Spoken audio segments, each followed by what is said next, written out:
अपने सपनों और अपनी महत्वाकांक्षाओं को पाने के लिए। मैंने जिंदगी में कई समझौते किए, सपनों को पूरा करने की कोशिश। पापा, पापा मिठाई खाओ जल्दी। जहाँ मैंने कुछ पाया वहीं मैंने अपना सब कुछ खो दिया।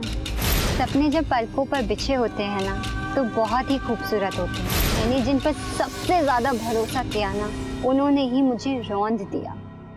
अच्छी तरह से जानती हूँ कि आपका सपना छोटा हो या बड़ा, उसकी एक कीमत होती है। और मैंने जिंदगी से यही सीखा है कि अगर कुछ पाना है तो बस पाना है, फिर उसकी कोई भी कीमत क्यों ना चुकानी पड़े। क्या आप मोटापे से परेशान हैं? क्या इसकी वजह से आपको शर्मिंदा होना पड़ता है? क्या लोग आपका मजाक उड़ाते हैं? तो बस अब बहुत हुआ। अब आपको शर्मिंदा होने की कोई जरूरत नहीं, क्योंकि इंस्टा शेप स्लिमिंग सेंटर में आपकी प्रॉब्लम का 100% सोल्यूशन है, वो भी पूरी गारंटी के साथ। तो फोन उठाएं और कॉल कीजिए और पाएं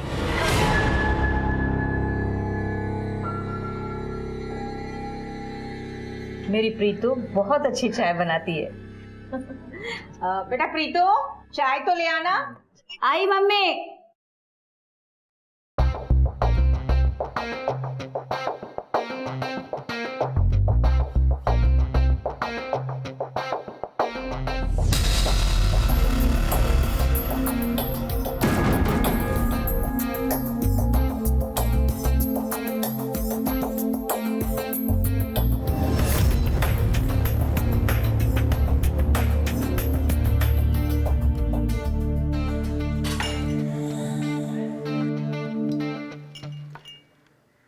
ML या पटियाला? क्या है मम्मी? मैंने तुझे चाय लाने को बोला था ना। ये क्या तमाशा कर रही है? ये क्या चल रहा है? क्या हमें बेइज्जत कराने के लिए बुलाया था यहाँ पे? बेइज्जत? बेइज्जती उनकी होती जिनकी कोई इज्जत हो। बेइज्जती तो मेरी हुई है, फटीचर कहीं के। चले आओ मुंह उठा के मुझे देखने के लिए। मेरी शादी किसी रईस बड़े आदमी से होगी। चलो निकलो ऐसे, निकलो।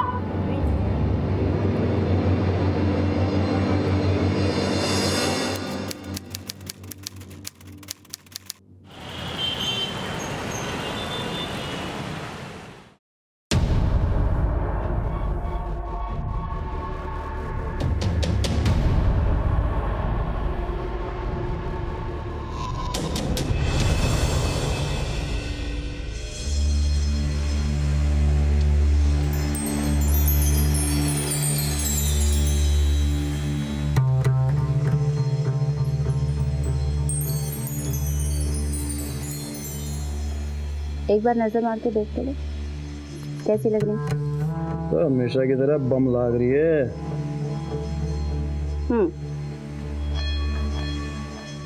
बिना देखे ऐसे कह रही बम लग रही।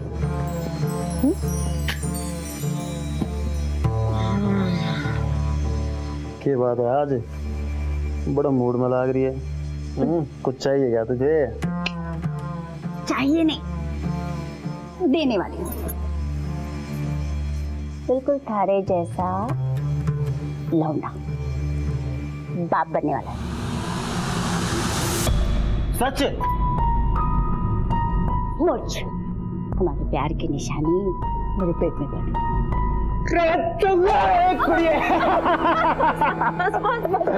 अरे खुश कर दिया। अब देखना, बस सबको पार्टी दूंगा। पहले तो गैंग वालों को लड्डू खिलाऊंगा। फोन करता हूँ अभी। बस बस, ज्यादा खुश मत हो अभी, धीरे बोलो। वैसे भी तुम्हारे बहुत सारे दुश्मन हैं, पिंटू पांडे।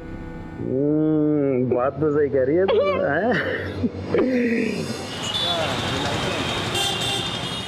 दिन ब दिन जवान होती जा रही है। माफ करना भाई साहब, मैंने देखा नहीं, वो बहुत जरूरी काम था ना इसलिए चला है। हमेशा भाई के हालचाल पूछने आते हो, कई भाभी के भी पूछ लिया करो। ऐसा कुछ ना भाभी, बस थोड़ा काम में लगा रहता हूँ। काम बोल। भाई साहब, वो गोकुल शास्त्री के गैंग वाले सुलह करना चाहते हैं। सालों के बाप को क्या मारा कि 2 दिन में औकात पता चल गई उनको? जी भाई साहब। औकात तो पता चलनी ही थी, उनके बच्चों को नया बाप जो चाहिए था। और तुमसे अच्छा बाप कहाँ से मिले? मेरे साथ रह के ना तो बड़ी समझदार होगी। चल भाई साइड ना हो।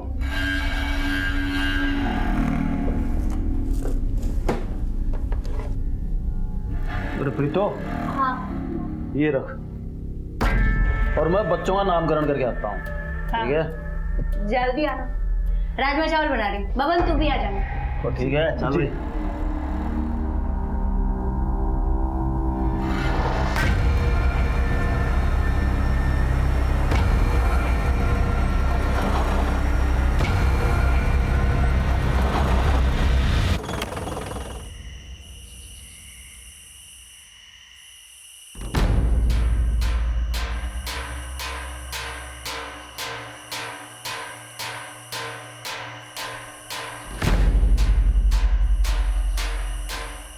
भाई यहाँ तो कोई नजर ही नहीं आ रहा।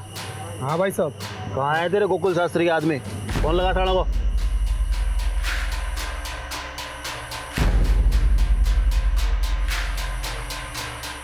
भाई साहब कोई फोन ही नहीं उठा रहा। भाई कुछ गड़बड़ लग रही है मुझे। चल भाग भाग भाग यहाँ से, भाग।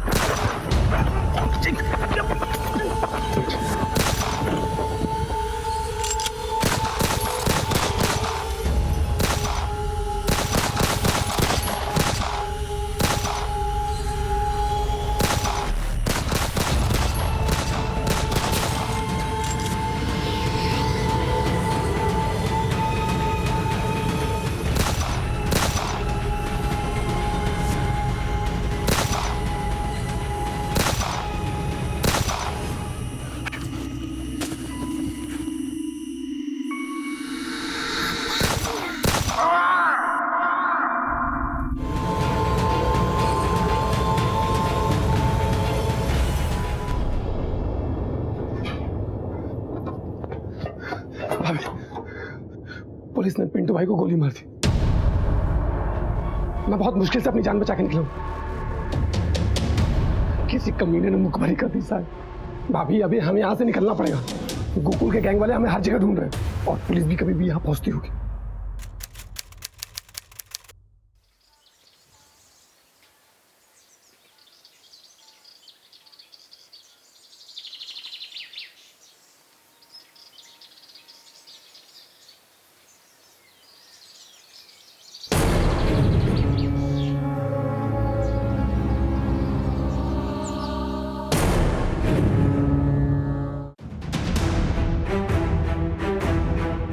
सर जैसे हमने बॉडी को देखा वैसे ही आपको कॉल करके बुलाया।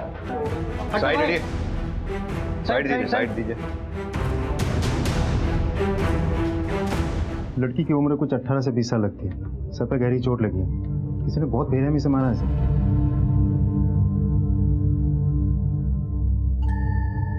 मुझे एरिया सील करवा पड़ेगा। सर ये लड़की यहीं रहती थी?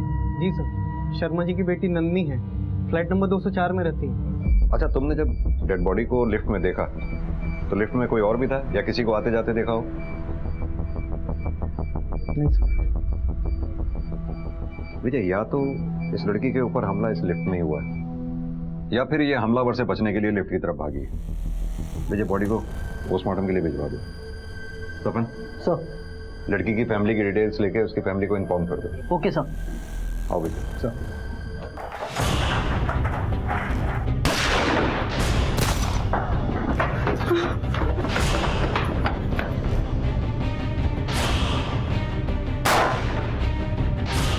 तो भाभी चलो यहाँ से निकलना पड़ेगा।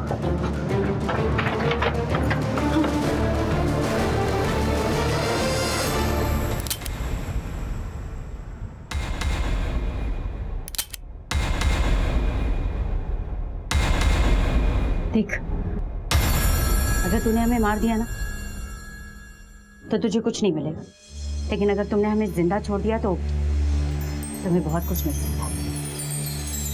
जब चाहो और जितना चाहो।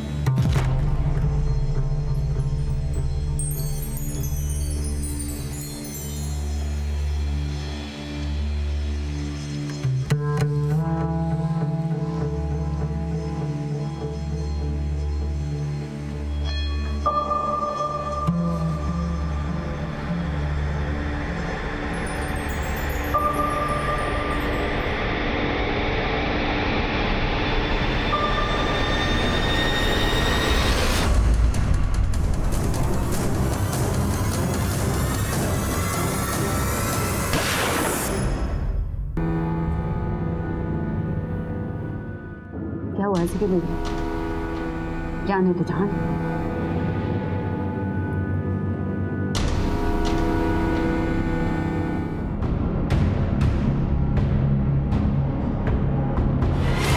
सर, टेबल पे खाने की प्लेट एक है और खाना भी उसने आधा खाया है। आई थिंक वो जो खाना खा रही थी हमला तभी हुआ होगा। भैया इस पूरी बिल्डिंग के, मेन गेट के, इस फ्लोर के सबके सीसीटीवी फुटेज चेक करो, पता चल जाएगा उस दौरान घर में कौन आया कौन गया। सब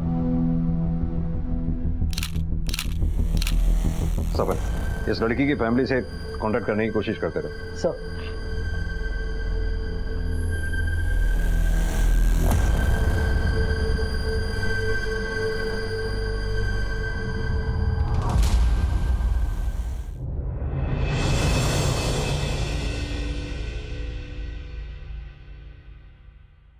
थैंक यू भाई।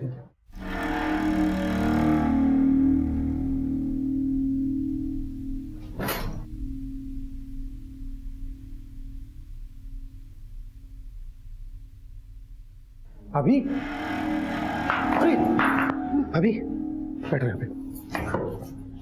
भाभी आपको घबराने की कोई जरूरत नहीं, जब तक मैं आपके साथ हूँ आपका कोई कुछ नहीं बिगाड़ पाएगा और मैं आपके साथ हमेशा रहूंगा। आप चिंता करना छोड़ दीजिए।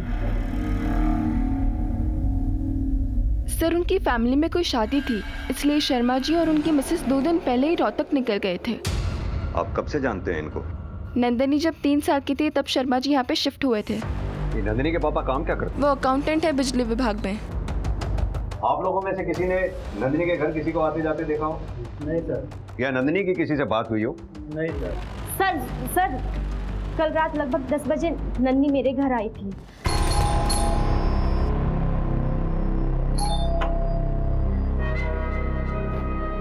अरे नंदिनी, सॉरी दीदी इतनी रात को आपको डिस्टर्ब किया। वो मेरे पास सुबह सैलेड के लिए खीरा नहीं है, अगर आपके पास है तो दे दीजिए ना प्लीज। हाँ मैं लाती हूँ। सर इतनी प्यारी और जोली नेचर की लड़की के साथ ऐसा कुछ हो सकता है? मुझे तो यकीन ही नहीं हो रहा है।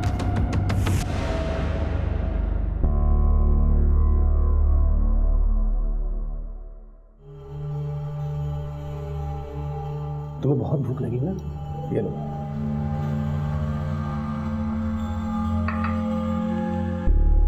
तो मेरा कितना ध्यान रखता है ना, अगर तू नहीं होता तो पता नहीं मेरा क्या होता।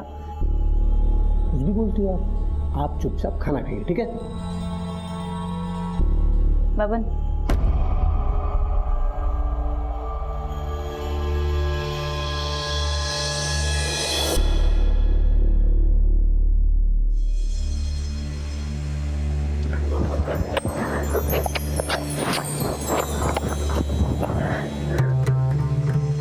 अब मैं तेरी भाभी नहीं और मैं अच्छे से जानती हूँ तो हमेशा से मुझे पसंद करता। भाभी तो सिर्फ मजबूरी में बोलता था, तेरे से तो मुझे हमेशा अपनी प्रीतो मानता था ना। क्या हुआ, इतना घबरा क्यों रहा? कभी मैं भी तुझे हमेशा से पसंद करती थी, पर कभी कह नहीं पाई। लेकिन आज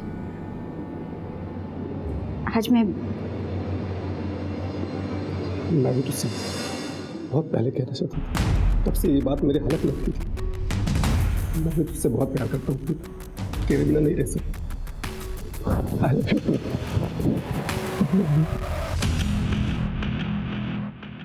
सर, नंदिनी के घर के फुटेज ये देखिए सर। ये फुटेज मैंने एक बार नहीं बल्कि कई बार बहुत ध्यान से चेक किया। रात भर नंदिनी के घर पे ना कोई आया ना गया। ऐसा कैसे हो सकता है विजय? कहीं ऐसा तो नहीं जिसे हम सीसीटीवी फुटेज में ढूंढ रहे हैं वो घर में किसी और रास्ते से अंदर घुसा हो, जैसे पाइप से चढ़ के या खिड़की के जरिए? नहीं सर, पॉसिबल ही नहीं। मैंने बहुत अच्छे से चेक किया था। हर खिड़की के बाहर ग्रिल लगी हुई है। अगर कोई पाइप चढ़ के ऊपर आ भी जाता तो ग्रिल लगे हैं, इसकी वजह से वो अंदर नहीं जा पाता। अंदर जाने के लिए एक ही दरवाजा है, वो है मेन डोर। अब सवाल ये उठता है कि वो जो कोई भी था घर में घुसा कैसे? सर, नंदिनी के माँ पापा गए।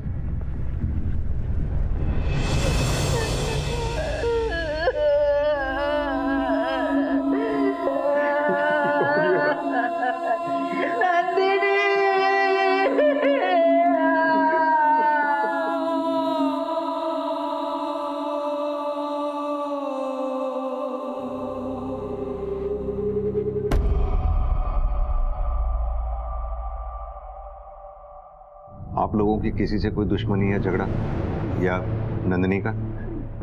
सीधे साधे लोग हैं हम सर। हम किसी से क्या बैर लेंगे और किसी को हमसे क्या दुश्मनी रखी। देखिए, ऐसा भी तो हो सकता है कि नंदिनी जहाँ काम करती थी वहाँ किसी के साथ कोई झगड़ा हुआ हो। नहीं सर, ऐसा कुछ नहीं था। अभी 6 महीने ही उसकी नौकरी लगी थी। पापा, पापा मिठाई खाओ। क्या होता है? अरे खाओ तो। मम्मा आप भी खाओ। आज से हमारी सारी प्रॉब्लम्स दूर हो जाएगी क्योंकि मुझे नौकरी मिल गई है। क्या बात और वो भी पता है 2-4 हजार रुपए की नहीं, पूरे 50,000 रुपए की। आपकी बेटी काम कहाँ करती थी? आप लोग जा सकते हैं।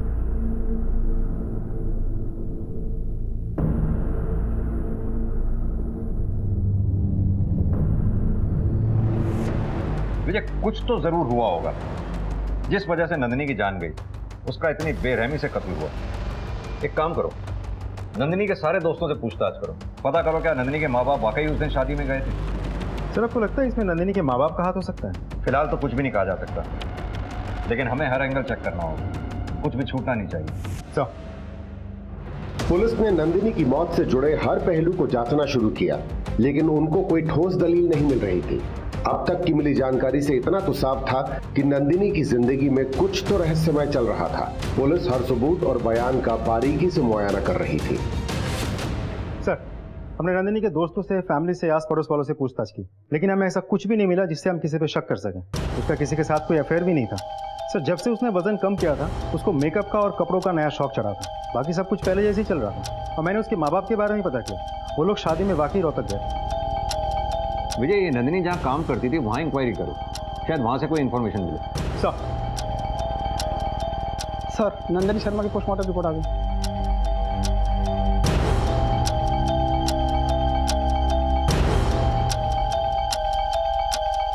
ये कैसे हो सकता है?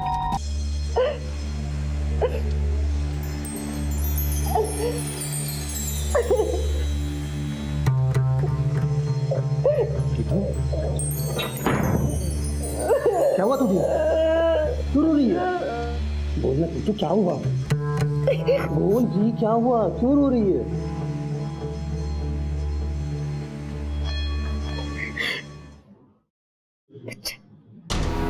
बच्चा? तेरा बच्चा पड़ रहा है मेरे पेट में। क्या वो दिखाऊंगी मैं दुनिया को? किसी और की विधवा और किसी और का बच्चा पेट में लिए घूम रही हूँ। एक दिन तू भी मुझे छोड़ के चला जाएगा, ये सोच कर डर लगता है। देख, मेरी बात सुन, मेरे पर भरोसा। मैं तुझे और अपने बच्चे को छोड़ के कहीं नहीं जाऊंगा। मैं हमेशा तेरे साथ रहूंगा। मैं हमेशा तेरे साथ रहूंगा।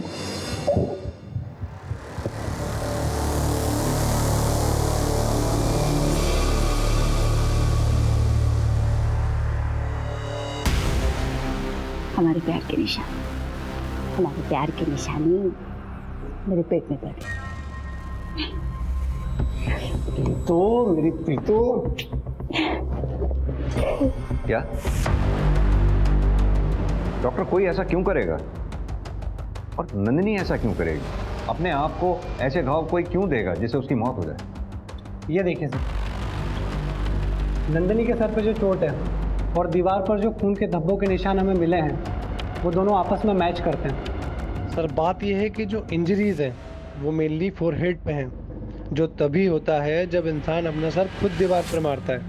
और अगर कोई अटैकर होता तो इंजरीज स्कल पर भी होते। यानी कि नंदिनी ने अपना सिर खुद दीवार से पटका। हमारी इंक्वायरी में जहाँ तक हमें पता चला है, नंदिनी ऐसी लड़की नहीं थी कि वो आत्महत्या कर ले, और ना ही उसे कोई दिमागी बीमारी थी। बिल्कुल कर सकता है सर, इन मेडिकल ड्रग्स की वजह से। जिस मात्रा में ये नंदिनी के शरीर में पाई गई हैं, उस हालत में इंसान कुछ भी कर सकता है।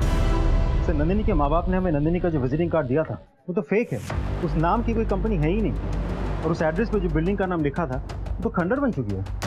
और नंदिनी ऐसा कर क्यों रही थी? अपने माँ बाप से झूठ क्यों बोल रही थी? उसका तो कोई अफेयर भी नहीं था जिसे छुपाने के लिए वो ऐसा करे। क्या नंदिनी दोहरी जिंदगी जी रही थी? विजय, काम करो, इस नंदिनी की सारी इंफॉर्मेशन निकालो। कहाँ जाती थी, किससे मिलती थी, अकाउंट डिटेल्स वगैरह वगैरह। मुझे लगता है कहीं कुछ ऐसा है जो अभी तक हमारे सामने नहीं आया। नंदिनी को कोई नशे की लत नहीं थी सर, आप उसे बदनाम कर रहे हो। देखिए, हम उसे बदनाम नहीं कर रहे। ये नंदिनी की पोस्टमार्टम रिपोर्ट है, जिससे साफ साफ जाहिर होता है कि नंदिनी के शरीर में भारी मात्रा में ड्रग्स मिले। देखिए, बच्चे जब बड़े हो जाते हैं बहुत सी बातें अपने माँ बाप से छुपाने लगते हैं। हो सकता है नंदिनी ने ये नशे की बात भी आप लोगों से छुपाई हो, जिसकी वजह से उसकी जान गई। अब हमें पता ये करना है कि नंदिनी को ये मेडिकल ड्रग्स कहां से मिले जिनकी उसे लत लगी थी। और तो और नंदिनी के ऑफिस का जो आपने विजिटिंग कार्ड हमें दिया था उसका एड्रेस भी फेक है, ना तो उस नाम की कोई कंपनी और ना ही कोई बिल्डिंग। आपको जरूर कुछ गलतफहमी हुई है। वो भला ऐसा क्यों करेगी? नंदिनी का किसी बीमारी का इलाज चल रहा था इन दिनों? नहीं सर, इलाज तो नहीं, पर हाँ वजन घटाने के लिए उसने स्लिमिंग क्लिनिक ज्वाइन किया था।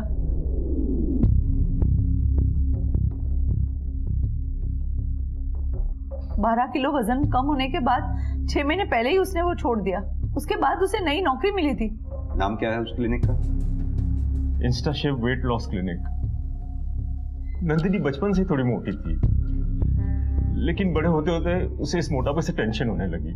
कोई उस पर हंसता तो कोई उसको टोकता, वो बहुत दुखी हो जाती थी। सर, ये रही मेरी नंदिनी की तस्वीर।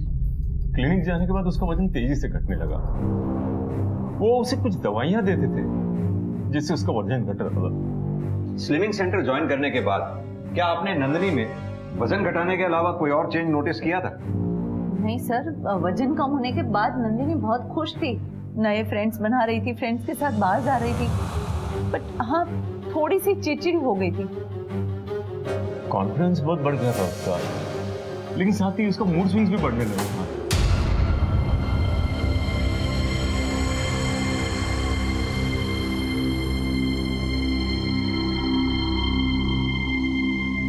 नंदिनी, क्या बात है बेटा? चुपचाप बैठो अकेले यहाँ। कोई परेशानी हो तो अपने पापा को बताओ। नंदिनी, मेरे चुप बैठने का मतलब ये बिल्कुल नहीं है कि मैं परेशान हूँ। अरे 2 मिनट शांति से बैठने दो ना मुझे कोई।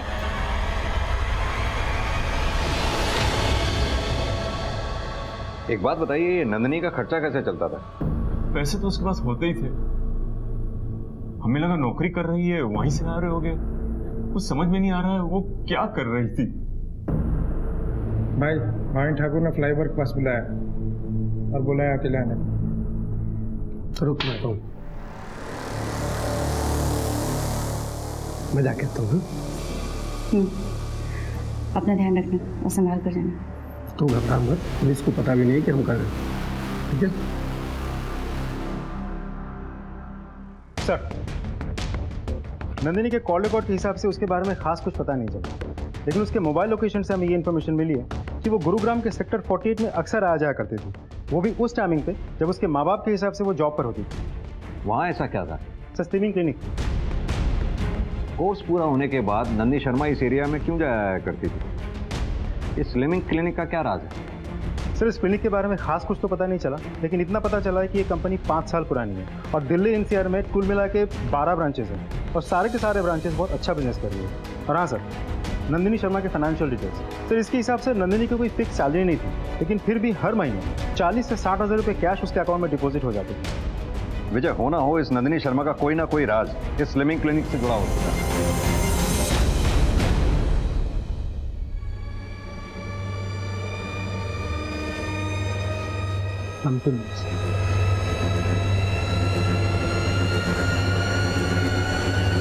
ये सर, अभी आपको किससे मिलना? यहाँ का मैनेजर कौन है? उनसे मिलना है। Okay, 1 second.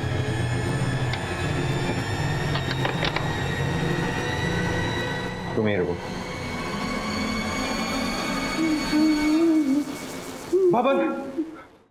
बबन मारा गया। पुलिस ने हमें फंसाया था वहां पे। पुलिस यहाँ कभी भी आ सकती है, हमें तुरंत यहाँ से निकलना होगा।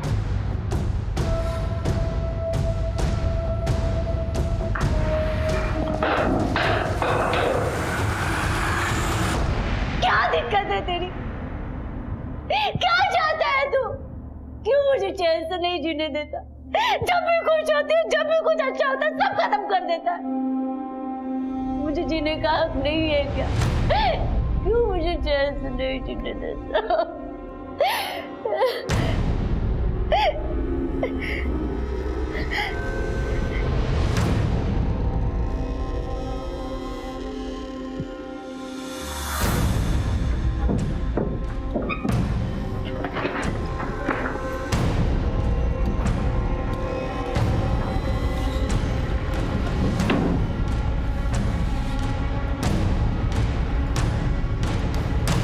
अभी आप कहाँ जाओगे? पता नहीं, लेकिन पुलिस के हाथ नहीं आऊंगी। खुद को इतना मजबूत, इतना ताकतवर बनाऊंगी कि पुलिस मेरे आगे पीछे घूमे, और कभी टकराए भी ना तो मैडम कह के बुलाए।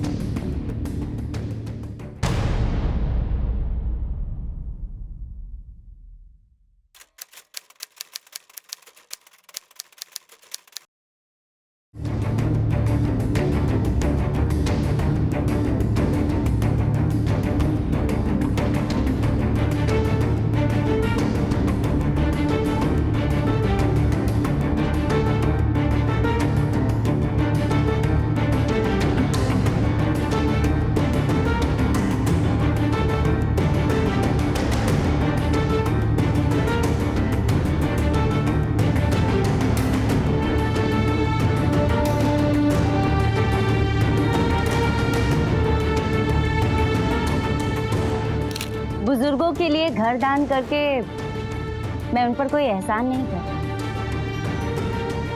बल्कि मालिक ने मुझे जो दिया है वही मैं दूसरों को दे रही हूँ। ये वृद्धाश्रम मैंने अपनी माँ की याद में बनवाया। उनके आदर्श और वसूलों का मैं पालन करती और आगे भी करती रहूँ।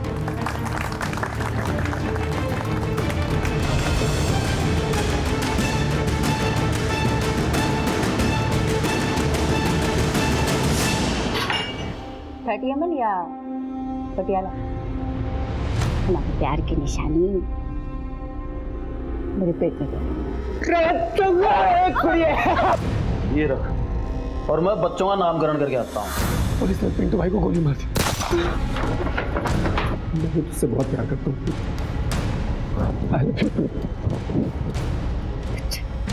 तेरा बच्चा पड़ रहा है मेरे पेट में। बबन मारा गया, पुलिस ने हमें फंसाया था वहां पे। पुलिस यहाँ कभी भी आ सकती है। पुलिस के हाथ नहीं आऊंगी। खुद को इतना मजबूत, इतना ताकतवर बनाऊंगी कि पुलिस मेरे आगे पीछे को। कल तक पुलिस से मुंह छुपाए फिर रही प्रीत आज इस मकाम तक कैसे पहुंची? उसका कद इतना बुलंद कैसे हो गया? नंदिनी की मौत की तफ्तीश कर रही पुलिस टीम ने अब एक नया पैंतरा आजमाया। अब इंतजार था किसी ठोस सबूत के हाथ लगने का। Hello sir, my self Priyanka Nath. How may I help you? हमें नंदी शर्मा के बारे में आपसे कुछ बात करनी थी। 6 महीने पहले पेशेंट थी वो आपकी। Please have a seat. जब नंदिनी के बारे में सुना तो बहुत बुरा लगा। मेरा तो दिल ही बैठ गया था जब मुझे पता चला। हमने तो उसके घर पे कंडोलेंस हैम्पर भी भेजा था। एक बात बताइए, वजन घटाने के लिए आप अपने पेशेंट्स को लाइसेंस पिल्स देते हैं? पिल्स? नहीं तो हम तो उन्हें मल्टीविटामिन देते हैं। बल्कि ये पिल्स के तरीके तो हम उन्हें सजेस्ट भी नहीं करते, क्योंकि जितनी जल्दी इससे वेट लॉस होता है उतनी ही जल्दी वापस बढ़ता भी है। हम एकदम साइंटिफिक तरीके से ट्रीटमेंट करते हैं। आइए मैं आपको दिखाता हूँ।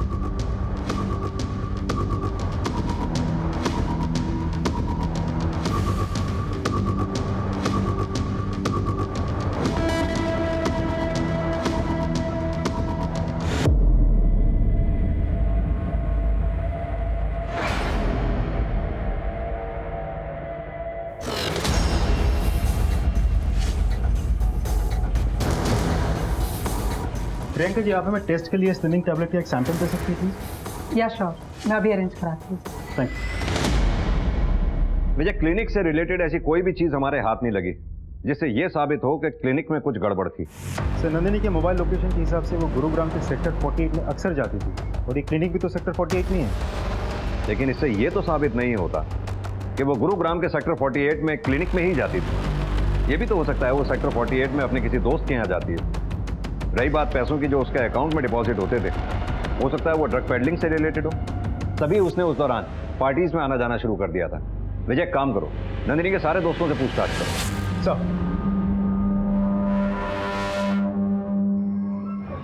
हो जाएगा सर जी, हो जाएगा, बिल्कुल हो जाएगा, आप बोलिए तब। चलो खाना खा लो बच्चा। नहीं, थोड़ा मोबाइल, खाना खा लो। नहीं जाऊंगा।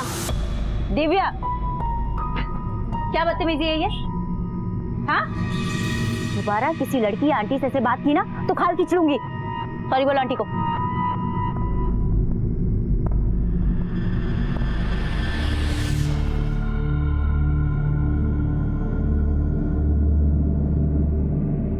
माय गॉड, बहुत सुना है इस क्लिनिक के बारे में। मेरा वजन भी कम हो जाएगा ना?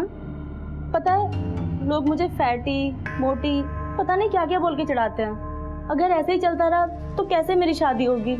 कैसे नहीं होगी तुम्हारी शादी? बिल्कुल होगी। और ये शादी क्या चीज़ है? एक बार हमारे साथ जुड़ने के बाद तुम्हारी भी जिंदगी बदल जाएगी, बाकी लड़कियों की तरह। सच? बिल्कुल।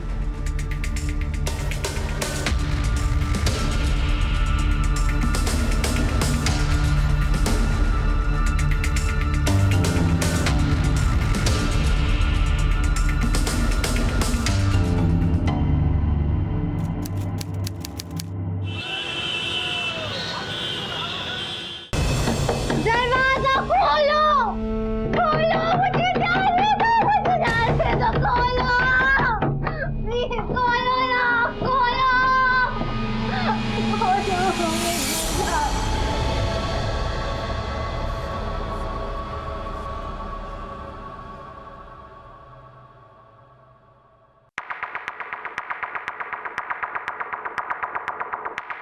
कुछ मिला? नहीं सर, अभी तक तो सब कुछ नॉर्मल लग रहा है, पर एक बात है जो मुझे थोड़ी सी अजीब लगी। वो प्रियंका किसी लड़की से दवाइयाँ खाने की बात कर रही थी और किसी छोटी पंजाबन से मैडम मैडम बोल के पुलिस के आने की बात भी कर रही थी। मैंने पुलिस को समझाकर वापस भेज दिया है। मैडम, छोटी पंजाबन हमारे लिए सिर्फ एक नाम नहीं है, हमारे लिए आइडल है, और हम आपके नाम पर कोई आंच नहीं आने देंगे। जी। ओह, आई एम सॉरी। सब ठीक? ठीक, तुम उस पर नजर बना रखो। जी सर। सर,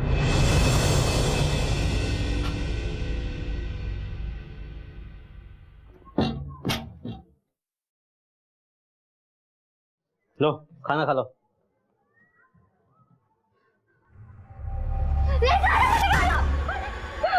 जाने दो ना, प्लीज बाहर जाने दो, जाना है मुझे। सर, प्राची ने जिस छोटी पंजाबन का नाम लिया था वो एक बिजनेस वूमन है, इधर उधर समाज सेवा का काम करती रहती है, लेकिन उसके खिलाफ खास कुछ पता नहीं चला। विजय, भूतों का भी पास्ट होता है, ये तो फिर भी एक इंसान है। इस छोटी पंजाबन का कोई तो बैकग्राउंड होगा। सर, इस छोटी पंजाबन के बारे में सिर्फ इतना पता चला है कि कुछ साल पहले रोहतक पुलिस इसे ढूंढ रही थी। कुछ पेंडिंग केसेस थे इसके खिलाफ, लेकिन कभी ढूंढ नहीं पाए। सर, ये भी पता चला है कि ये case inspector Alok Sharma investigate कर रहे थे, लेकिन ये माना जाता है कि दबाव की वजह से ये केस वो सॉल्व नहीं कर पाए। ये इंस्पेक्टर आलोक शर्मा से कांटेक्ट करो। सर। क्या छोटी गैंगस्टर थी? हाँ, शुरू से ही सस्पेक्ट थी, लेकिन उसके खिलाफ कभी कोई सबूत नहीं मिला, और जब तक ये केस आगे बढ़ता वो कहीं अंडरग्राउंड थे। उसे काफी टाइम के बाद मैंने एक बार न्यूज़पेपर में उसकी फोटो देखी, अच्छा खासा नाम बड़ा करके वो सामने आई। मैंने उस वक्त भी उसकी फाइल रीओपन करने की कोशिश की, लेकिन कोई फायदा नहीं, बड़ा कद हो गया उसका, ऊपर के लोगों की पहचान है उसकी। तब तो इस छोटी पे हाथ डालना और भी मुश्किल होगा, उसके खिलाफ कहीं कुछ सबूत नहीं। जहां तक मैं समझता हूं कि अगर वो स्लिमिंग क्लिनिक में इन्वॉल्व है तो कुछ न कुछ गोरख धंधा जरूर चल रहा है, लेकिन फिर भी उस तक पहुंचने के लिए हमें सबूत तो चाहिए। अगर छोटी ने अपना नाम और पहचान इलीगल तरीके से बदली है तो ये भी एक क्राइम है, और ये बात अगर हम साबित कर पाएं तो उस तक पहुंचा जा सकता है। एक इंसान है जो हमारी मदद कर सकता है, आप उसे लेके जाइए, सब सच सामने आ जाएगा।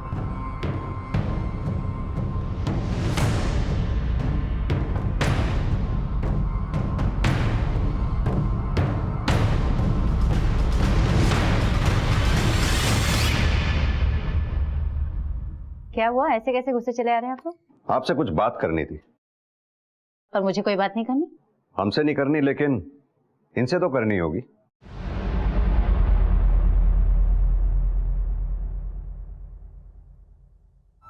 ये क्या तमाशा कर रही है? मेरी शादी किसी रईस बड़े आदमी से होगी।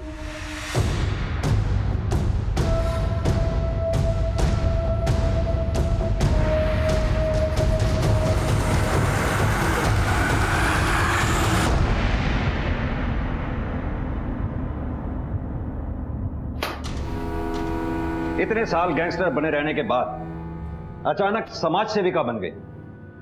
कमाल का हृदय परिवर्तन है, नहीं? पहले पिंटो के साथ, फिर बब्बन के साथ, फिर अचानक अंडरग्राउंड। अब इतने सालों बाद गुरुग्राम में समाज सेविका और बिजनेस वुमन बनकर बाहर आई। कहां से आया इतना पैसा? क्या गोरख धंधा चल रहा है उस स्लिमिंग क्लिनिक में? क्या लेना देना है तुम्हारा उससे? अगर मैं गैंगस्टर तो आप पुलिस वाले, आप लोग क्या है? क्लिनिक से जुड़ी एक लड़की ने अपनी जान ले ली है। उसके शरीर से हमें हेवी मात्रा में ड्रग्स मिले हैं। कुछ रोशनी डाल सकती है आप? क्लिनिक में 50 लड़कियां आती हैं सर, वो बाहर जाकर क्या गुल खिलाती है उससे मेरा क्या लेना देना? और रही बात आपके सवालों तो उसके जवाब देना ना तो मैं जरूरी समझती हूँ और ना ही वो मेरी मजबूरी है। लेकिन हमारे लिए जरूरी है, क्योंकि ये बात तुम बहुत अच्छी तरह से जानती हो कि हम अगर अपने पे आ गए तो सच गुलवाई लेते हैं। 4 घंटे हैं तेरे पास सोचने के लिए। सोच लो, मर्जी से बोलोगी या आओ भगत करा के?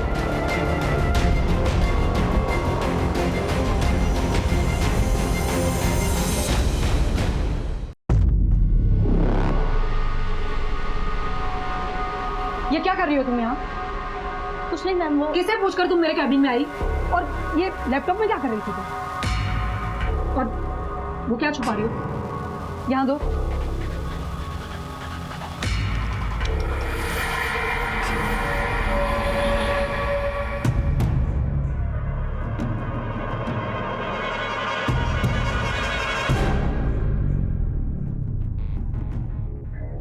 ये पुलिस वाले ना तो उस समय मेरा कुछ बिगाड़ पाए थे, ना अब बिगाड़ पाएंगे।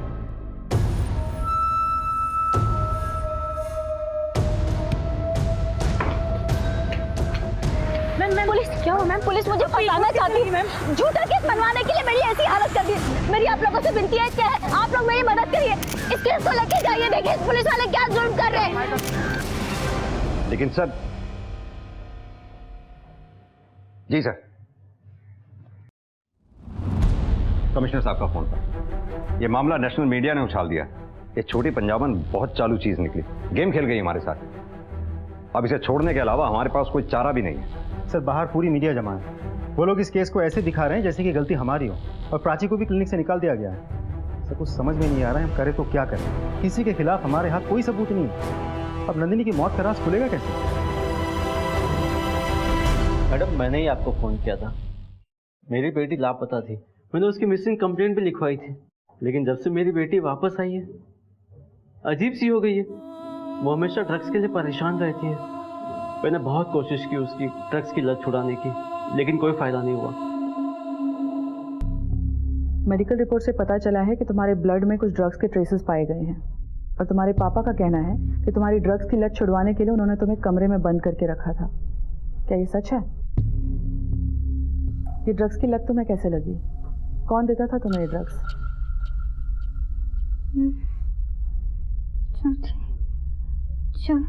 छोटी पंजाबन। छोटी पंजाबन? ये नाम कुछ सुना सुना लग रहा है। हाँ, याद आया। हाल ही में मीडिया में उसके बारे में सुना था। गुरुग्राम केस में उसका नाम सामने आया था। तुरंत गुरुग्राम पुलिस को इन्फॉर्म करो। ठीक है, बताना मुझे। सर, लखनऊ पुलिस को एक लड़की मिली है जिसका कनेक्शन छोटी पंजाबन से है।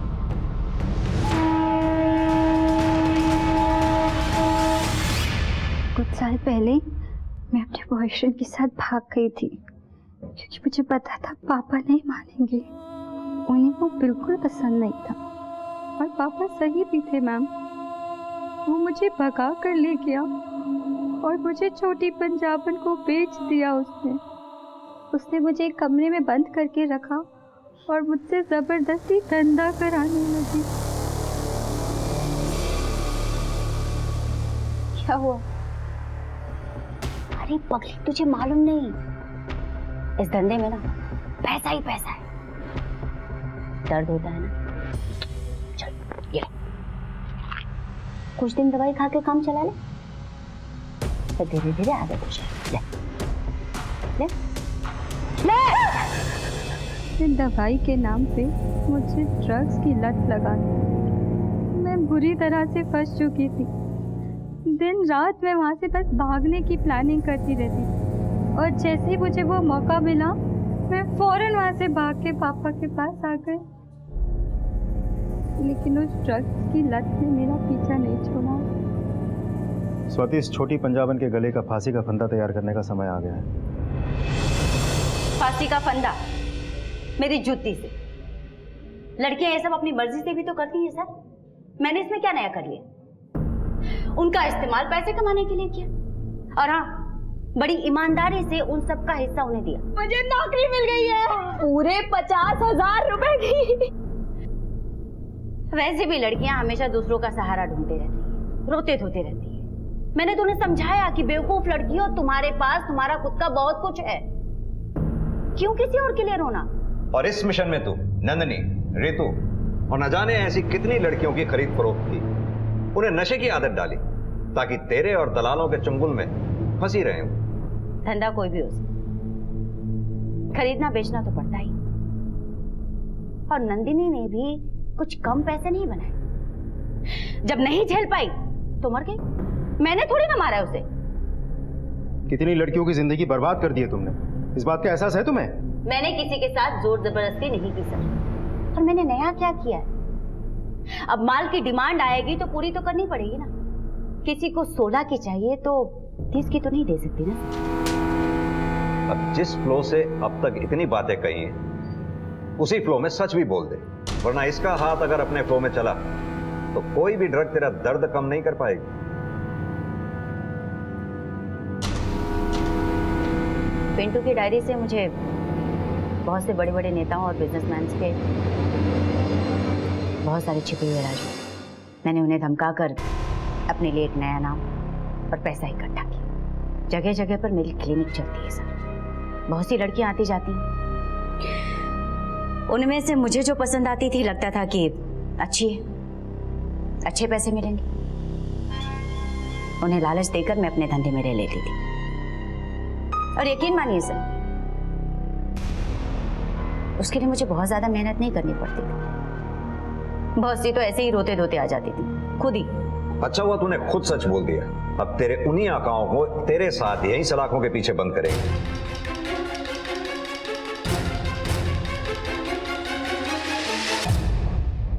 अपने सपनों के पीछे भागते भागते मैं ये भूल ही गई थी कि देर सवेर कहीं ना कहीं इनका अंत हो ही जाएगा। कुछ पाने के लिए कुछ खोना पड़ता है, इसका मुझे विश्वास था। लेकिन आज ये एहसास हुआ कि कुछ पाने के लिए मैंने अपना सब कुछ खो दिया। हमारे आज के एपिसोड की दूसरी कहानी।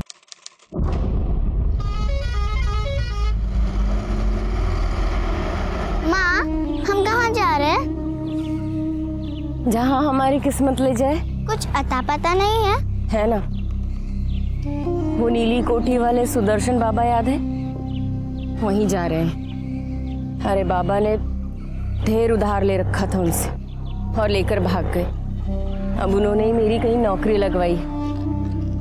कह रहे थे कि नए मालिक से ही सारा हिसाब किताब चुकता कर लेंगे। समझी? नहीं। तू बस इतना समझ कि आप हमारी छोरी हमारे संगे और हम माँ बेटी मिलकर कुछ तो अच्छा कर ही लेंगे, है ना? भूख लगी है? हाँ। ले, अरे खा। हमारा नाम लाजवंती है। हमारे आदमी ने जाने किस किस से पैसा उधार लिया और फिर मन्ने उधारी चुकाने के वास्ते छोड़कर भाग गया। जिंदगी ने बहुत दुख दिए, लेकिन हार को नहीं मानी मैंने। बहुत से सपने सजा के रखे थे नाखन में। अपनी गुड्डी के वास्ते काम करके उसे पढ़ाना चाहती थी, खुद के बल पे जीना सिखाना चाहती थी। बहुत खुश थी मैं। मैंने नौकरी जो मिल गई थी, लेकिन ये नहीं सोचा था कि नौकरी के नाम पे मैंने गुलामी मिलेगी। खम्मा घणी बाबू लोग, आपनी जरूरत का सारा सामान यहाँ मिलेगा। ये कलाई जितनी करारी है ना, उतनी मजबूत भी। घर का काम कराओ, खेत में मजदूरी कराओ, बिल्डिंग बनवा लो। अरे ये मुमताज तो आप लोगों के लिए ताजमहल बनवा दे एक हाथ से, इतना दम है इसमें। तो बाबू लोग, बोली शुरू होगी 15,000 से। ऐसा माल पूरे बाजार में नहीं मिलेगा। सुदर्शन साहब, आप तो मैंने नौकरी के खातिर लाए थे ना यहाँ। तूने बड़ी विलायत से पढ़ाई की है ना, जब थारे को नौकरी मिलेगी ऐसा ही काम करना पड़ेगा यहाँ। जैसे गाय बैल की बोली लागे है ना, ठीक वैसे ही हमारी भी बोली लागी थी, एकदम जानवरों की तरह। जानवरों के बाजार में इज्जत की 2 रोटी कमाना चाहती थी अपने वास्ते और अपनी बेटी के वास्ते, लेकिन औरत की कोई इज्जत होवे? वो तो आदमी के हाथ का खिलौना होवे। जब चाह खेला, जब चाह घर में सजा दिया और जब चाह बाजार में बेच दिया। हाँ तो बाबू साहब लगाओ बोली। 15,000, 17,000, 18,000, 18,500, 20,000। इसको देखो जरा ध्यान से। दिन भर सारा घर का काम करेगी और सारी रात हाय हाय इसके हाथों की मालिश। उतना पैसा बोलो। 22,000 से 1 पैसा ज्यादा नहीं है इसका। अरे भाया, ये मिठो जलेबी के साथ रबड़ी भी है। बैठो आराम से लेके आता हूं। आजा। हाँ तो बाबू साहब, ये रही आपकी रबड़ी। मिठो जलेबी के साथ ये रबड़ी बिल्कुल मुफ्त, फ्री फ्री फ्री। माँ बाहर का काम करेगी और बेटी घर का। सुदर्शन साहब, हमारी चोरी की बात कौन हुई थी? बावरी हो गई के 15,000 दिए थारे। लगाओ बोली। 35,000, 35,000 1, 35,000 2, 35,000 3।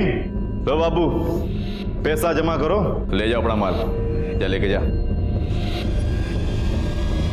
हाँ बाबू साहब, ये आया नया माल। हिंदुस्तान में गुलामी प्रथा का कहीं कोई जिक्र नहीं मिलता और बंधुआ मजदूरी भी 1975 में खत्म कर दी गई थी। लेकिन सन 1981 में अश्वनी सरीन नाम के एक जाने माने पत्रकार ने कमला नाम की औरत को खरीदकर दुनिया के सामने एक दर्दनाक व्यवसाय का पर्दाफाश किया था। माँ, मुझे डर लग रहा है। वो चाचू ठीक नहीं थी। तू क्यों डर रही है? थारी माँ है ना थारे संग, कुछ नहीं होगा।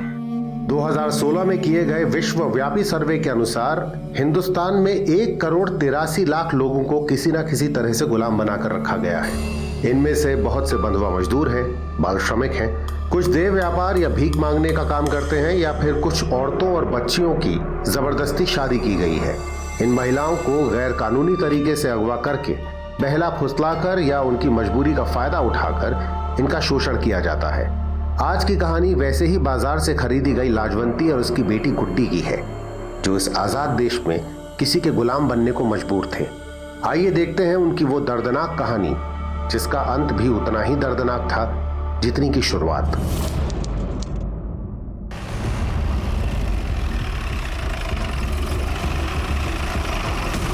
सर, एक बच्चे की डेड बॉडी मिली है। उसकी उम्र करीब 11 साल होगी सर, और सर ऐसा लगता है कि उसे कल ही मारा गया है। बच्चे की पहचान हुई? सर ऐसा कुछ मिला नहीं है जिससे इसकी शिनाख्त हो सके। सबसे पहले किसने देखा? सर एक एनोनिमस कॉल आया था।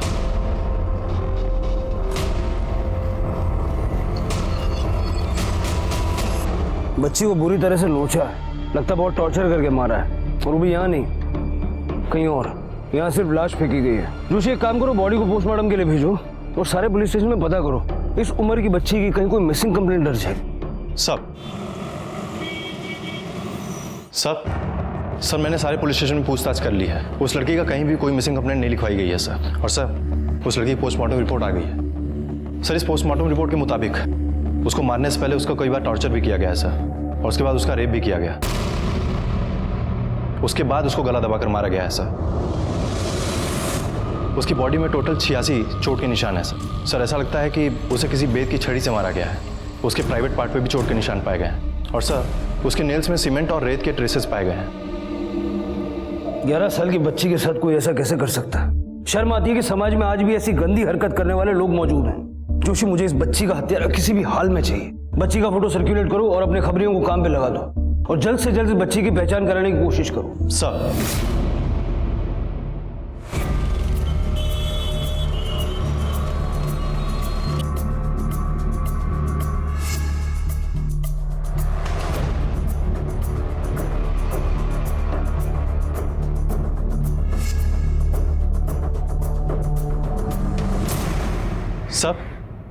सर हमने उस बच्चे के पोस्टर्स हर जगह लगवा दिए हैं और अपने खबरी भी काम पे लगे हुए हैं, लेकिन अभी तक हमें उस बच्चे के बारे में कुछ पता नहीं चला है। जोशी, कदाच छोकरी गुजरात नहीं ना हो, कोई बीजा स्टेट नहीं हुआ। उसके नाखून में सीमेंट और रेती के ट्रेसेस मिले थे, और कपड़ों से भी लेबर क्लास लग रही थी। हो सकता है किसी लेबर की लड़की हो। नक्शो लेना हो सब। गुजरात, राजस्थान, मध्य प्रदेश और महाराष्ट्र से घिरा हुआ है। हो सकता है ये लड़की उनमें से किसी स्टेट से आई हो। सर ज्यादातर लेबर्स राजस्थान और एमपी से आते हैं, वो भी इस ट्राइबल बेल्ट से। जोशी, एक काम करो, सारे कंस्ट्रक्शन साइट्स पे चेक करो।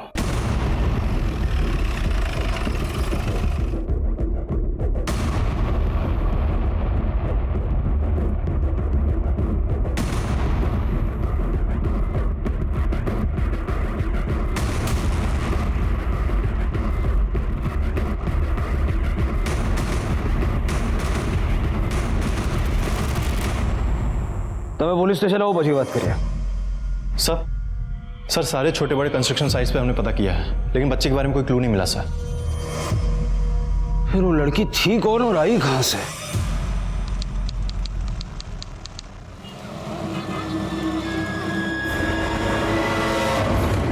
बस बस बस,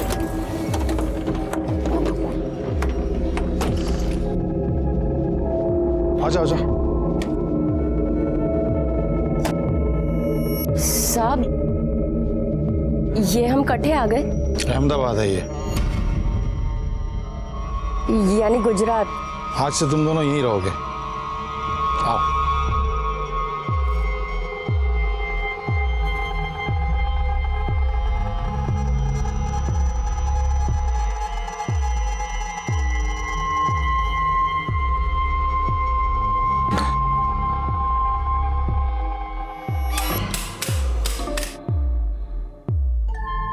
अरे क्या हुआ?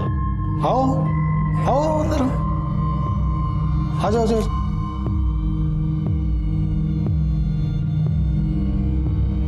बैठो।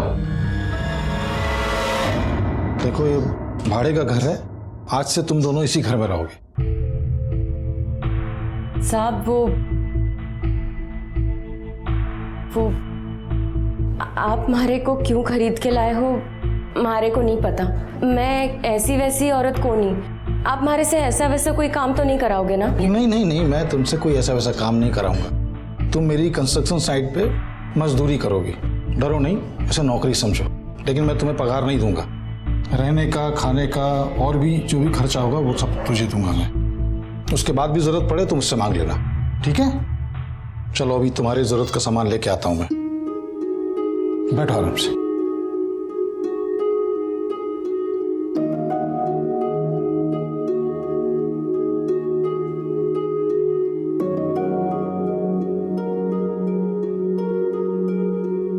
गुड्डी, कैसो लगो घर थारे को? घणो सुंदर है ना? अब ना सब ठीक हो जाएगा। मैं ना थोड़े थोड़े करके ढेर पैसे इकट्ठे करूंगी, और तू खूब पढ़ाई। मैं खेलने जाऊं? जा, पर दूर को नहीं जाना, नई जगह है ना। लाजवंती और गुड्डी को लगा कि अब उनके सपने सच हो रहे हैं। सच में उनकी जिंदगी करवट ले रही थी। अहमदाबाद में हरीश उनका अच्छे से ख्याल रख रहा था। वो उनको सुख सुविधा की सारी चीजें और पैसा सब कुछ दिया करता था। जहां गुड्डी अहमदाबाद के रंग में रंगने लगी थी, वहीं लाजवंती को भी वो जगह पसंद आने लगी थी। लाजवंती को लगा कि सच में उनकी जिंदगी से दुख के बादल छट चुके हैं। यहां तक कि वो दिल ही दिल हरीश को चाहने भी लगी थी। लेकिन अभी उसके मन में बहुत से सवाल थे जिनके जवाब उसे मिलने बाकी थे।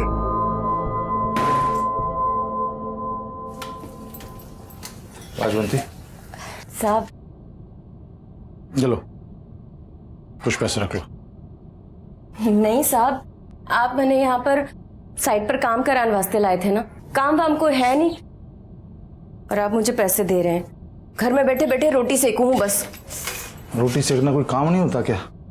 मैं तो यही चाहता हूँ कोई रोटी सेके और प्यार से उसके साथ बैठ के खाऊं। लेकिन साहब, आप तो मैंने साइट पे काम कराने वास्ते लाए थे ना।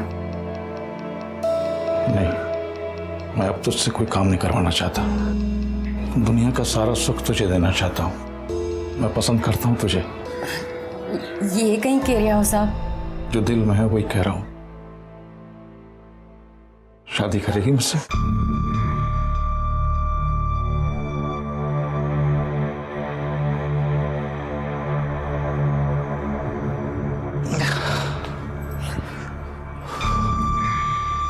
बस किसी दिन माँ बाबूजी का अच्छा सा मूड देख के ना उनसे कह दूंगा कि उनके लिए बहू पसंद कर ली है मैंने, और सीधे तुझे ले जाके उनके सामने खड़ा कर दूंगा। बस मुझे थोड़ा सा समय चाहिए, मैं उनकी ना नहीं चाहता। मैंने तुम्हारे ऊपर पूरा भरोसा है। तुमने तुम्हारे को जीवन पे फिर से भरोसा करना सिखाए हुए। तुम कभी हमारे को धोखा ना दे सको। ये कभी नहीं बावली। अरे गुड्डी खेल रही है? अरे हरीश भाई, हमें आई हैं? बस्ती में कुछ काम था क्या इधर? हाँ, वो अपना कंस्ट्रक्शन साइट के मजदूर यहाँ पे रहते हैं ना। हाँ, रोज मजबत चालू रहता है तो कभी कभी आना पड़ता है। अरे तो बैठो, घर छोड़ देता हूँ। बैठो। नहीं, बाइक है ना, मैं चला जाऊंगा, काम है मेरे को। अरे मेरे लाल, तेरे ये पसीने क्यों छूट रहे हैं? अरे गर्मी है ना तो पसीना छूटेगा, कब कभी थोड़ी छूटेगी। चल निकलता हूँ ना। हाँ।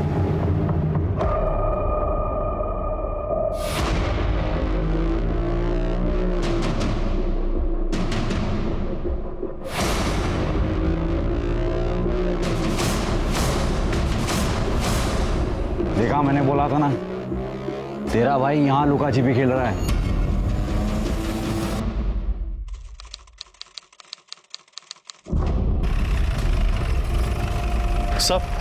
सर, हमने उस बच्चे के 8000 पोस्टर्स एमपी, राजस्थान और आसपास के राज्यों में लगवा दिए हैं, लेकिन अभी तक कोई ऐसा नहीं मिला है जो उसको पहचान सके। जोशी, तलाश जारी रखो। मुझे वो कमीना किसी भी हालत में चाहिए। अगर पोस्टर देख के कोई उसे नहीं पहचान पा रहा है तो उस बच्ची की फोटो न्यूज़पेपर में पब्लिश करवाओ। हमें किसी भी हालत में उस आदमी को ढूंढकर सजा दिलवानी है जिसने इस मासूम बच्ची के साथ ये कर्म किया है। बचना नहीं चाहिए। सब 11 साल की बच्ची का बलात्कार करके उसकी निर्मम हत्या कर दी गई है। वो बच्ची कहाँ की रहने वाली थी, कौन थी, हमें इसके बारे में कुछ भी पता नहीं चल पाया है। पुलिस का मानना है कि वो लड़की शायद किसी कंस्ट्रक्शन साइट पर काम करने वाले मजदूर की बेटी थी। तो आखिर उस बच्ची का गुनहगार कौन है? वो जिसने उसके साथ बलात्कार करके उसे मार दिया, या फिर ये समाज, या फिर हम जो औरतों और लड़कियों के खिलाफ होने वाले अत्याचार के लिए जिम्मेदार हैं?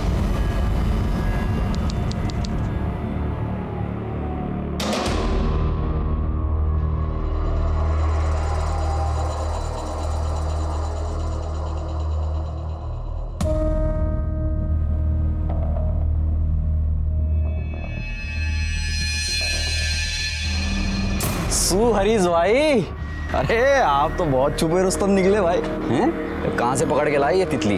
क्या बोल रहे हो यार? कौन तितली? तू सुन, अकेले डुबकी लगाएगा, हमको भी मौका देगा। ये सब नाटक बंद करा अभी, नहीं तो घर वालों को जाके सब बता दूंगा तेरे। अरे साले, तू तो मजाक में बुरा मान गया। पहले मुझे तो चखने दे, फिर पूरी की पूरी तेरी। पक्का? हाँ हाँ।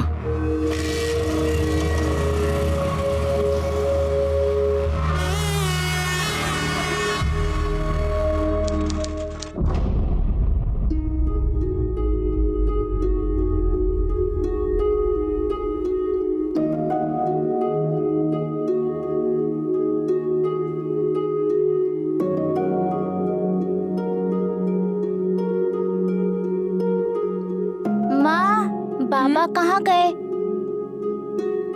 नरक में। थारे बाबा को हमारी पड़ी कोनी थी तो छोड़ के भाग गए हमको। क्या हम इतने खराब हैं? ना गुड्डी, खराब हमको नहीं, खराब तो मानस की किस्मत होवे है। पर तू चिंता ना कर, बहुत जल्दी थारे को थारा बाबा सा का प्यार मिलेगा। फिर वो मुझे स्कूल भी भेजेंगे? हाँ, और तू मोटी मोटी किताबा भी पढ़ेगी। पढ़ूंगी ना, फिर डॉक्टर बनूंगी।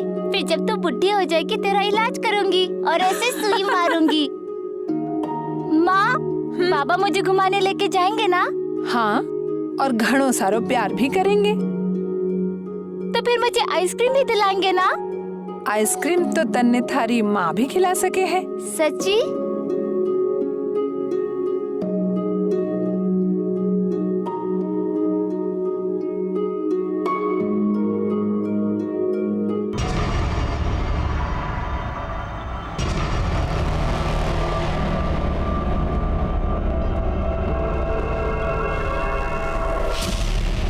कोई बात नहीं सुननी मैंने, तूने ठीक नहीं किया हमारे साथ।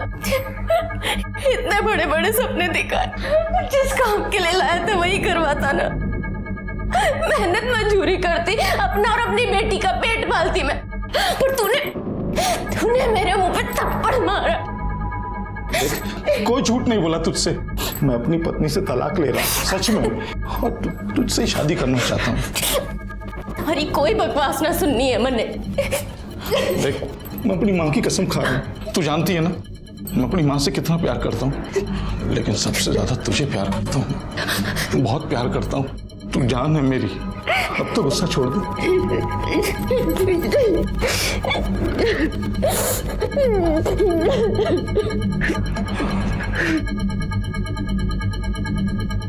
लेकिन इसका क्या करेंगे? किसका?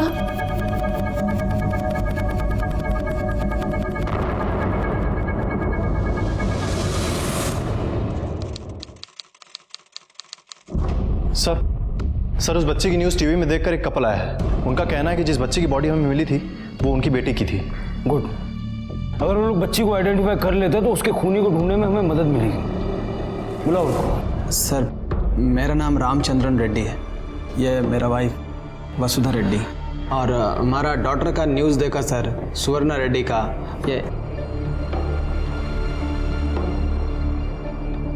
ये हमारा डॉटर सुवर्णा सर। आपकी बेटी कब और कहां से गायब हुई थी? हम विशाखापट्टनम में रहता, 4 मंथ हो गया। वो हमारे गार्डन में खेलने को गई थी, बाद में वापस नहीं आई। आपने पुलिस में कंप्लेंट की थी? किया था सर, पुलिस कंप्लेंट भी किया, बहुत ढूंढा, लेकिन कोई यूज नहीं हुआ उसका। फिरौती के लिए कोई कॉल आया था आपको? नो सर, हमने सोचा भी नहीं था कि ऐसे कंडीशन में हमको मिलेगा।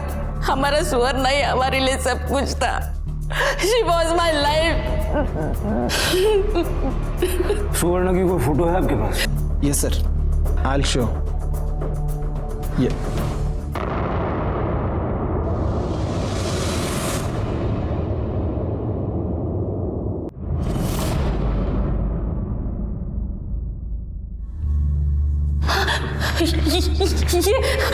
आपने सुवर्णा है? हाँ, मेरा डॉटर सुवर्णा, ये मेरा सुवर्णा है सर, ये मेरा सुवर्णा।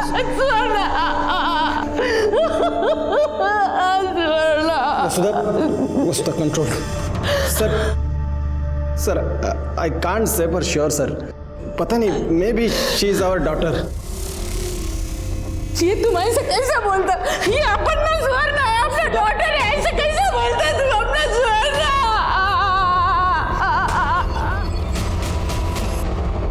तुम ऐसा कैसे नहीं पहचानता? हाँ, अपने बेटी का कपड़ा देखो जरा। वसुधा, ऐसा कपड़ा किसी का भी होना।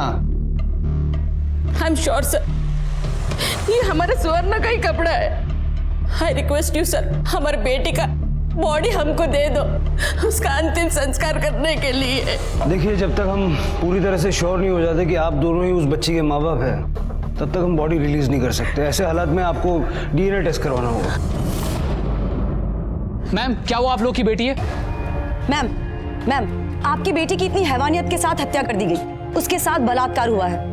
इसे लेकर अब आप लोग क्या करने वाले हैं? सबसे पहले I want my daughter. Police is saying वो हमारा डीएनए टेस्ट करना चाहती है, and I am ready to do. मैं अपने सुवर्णा के लिए कुछ भी कर सकती। मैं अपने बेटी के लिए न्याय चाहती हूँ। सर बच्ची अगर सच में रेड्डी कपल की है तो कोई उसको टॉर्चर करने के लिए या फिर रेप करने के लिए उसको विशाखापट्टनम से गुजरात क्यों लाएगा? मतलब इतनी दूर? जोशी, हो सकता है कि किडनैपर बच्ची को बेचने के इरादे से यहाँ लाया था और किसी वजह से बच्ची को अपने साथ रखना उसके लिए जोखिम भरा हो गया, इसलिए बच्ची को उसने इस अंजाम तक पहुंचा दिया। या फिर ये भी हो सकता है कि बच्ची की मौत से किसी को कोई फायदा था। अरे तू समझ क्यों नहीं रही है? या तो तू गुड्डी को भूल जा या फिर मुझे भूल जा। मैंने नहीं कहा था थारे से कि मारे से प्यार कर। अगर 1 महीने के अंदर तूने मारे से शादी करके गुड्डी को नहीं अपनाया ना तो थारी घरआड़ी को जाकर सब कुछ बता दूंगी। अगर तूने मुझे परेशान किया ना, चैन से थारे को भी नहीं रहने दूंगी मैं। तू क्यों गर्म हो रही है? मैं तुझे प्यार करता हूँ, उससे शादी करना चाहता हूँ, लेकिन मेरी माँ नहीं समझेगी ना। देख, अभी तो मैं जरूरी काम से राजस्थान जा रहा हूँ, वहां से लौटूंगा ना तो कोई ना कोई रास्ता निकाल लूंगा। बस तो परेशान मत हो, सब ठीक कर दूंगा मैं। चल चल निकलता हूँ।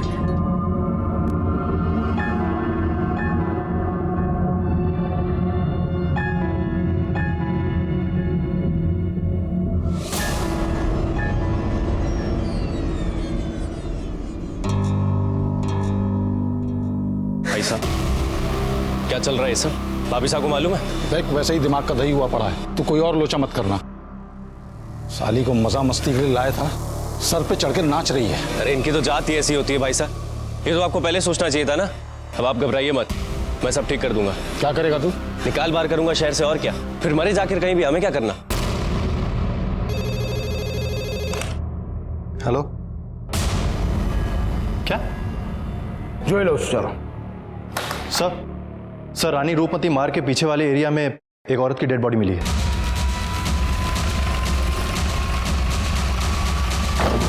अभी उस 11 साल की बच्ची की लाश की शिनाख्त भी नहीं हुई है कि हमें एक और लावारिस लाश बहुत से सवाल लिए मिली है। इनको यहाँ किसने बुलाया? सर मीडिया वाले हैं, किसी ने इनको इन्फॉर्म किया होगा तो यहाँ पर आ गए होंगे। सर एक के बाद एक ऐसी हत्याओं का कारण क्या हो सकता है? चूक पुलिस से हो रही है या फिर प्रशासन से? देखिए, हमें हमारा काम पहले कर लेने दीजिए, उसके बाद में आपको सारी जानकारी दी जाएगी। हटिए सर इस तरफ हटिए।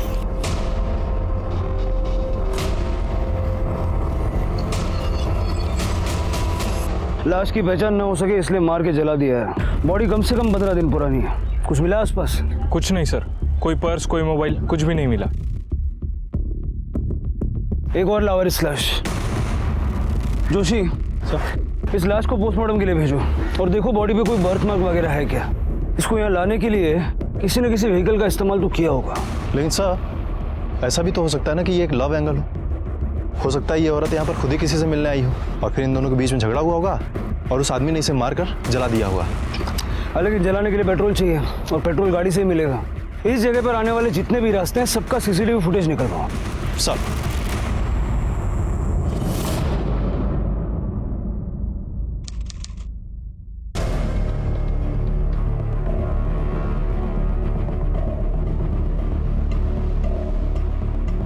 बहन, ये लाजवंती और गुड्डी को कहीं देखा क्या? कुछ बता के गए क्या आपको? नहीं, मैंने तो कहीं खबर न थी। रोज गुड्डी यहाँ पे खेलती है, लेकिन 3-4 दिन से कहीं दिखाई नहीं दी। पप्पू, तूने गुड्डी को कहीं देखा क्या? नहीं पता मासी। बहन, ये लाजवंती को देखा क्या? खबर नहीं, 2-4 दिन से दिखाई नहीं दी। देख, तू ये पुलिस के लफड़े मत पड़। पुलिस तुझे बिना मतलब के ही परेशान करेगी। वैसे वो थी कौन? कहाँ से लाया था उसे? और भाई तेरी तो बीवी है ना, तू उसके साथ यहाँ सब क्यों कर रहा था ये सब? सर ये उस औरत की पोस्टमार्टम रिपोर्ट। रेप हुआ था? सर रेप हुआ था या नहीं कुछ क्लियर नहीं है, लेकिन हाँ सर वो औरत सेक्सुअली एक्टिव थी सर। उसको पहले गला दबाकर मारा गया, उसके बाद उसकी बॉडी को जलाया गया है सर। और सर ये सारी घटनाएं आज से 17 दिन पहले 6 तारीख को हुई थी। बच्ची की मौत हुई 13 दिन बाद यानी 19 तारीख को। तुम्हें इन दो घटनाओं में कोई कनेक्शन नजर आ रहा है? सर अगर ये दोनों घटनाएं एक ही दिन हुई होती तो कोई कनेक्शन नजर आता, लेकिन यहाँ पर तो काफी दिनों का अंतर है सर। फॉरेंसिक डिपार्टमेंट ने ये फाइल और ये फोटो भेजा है।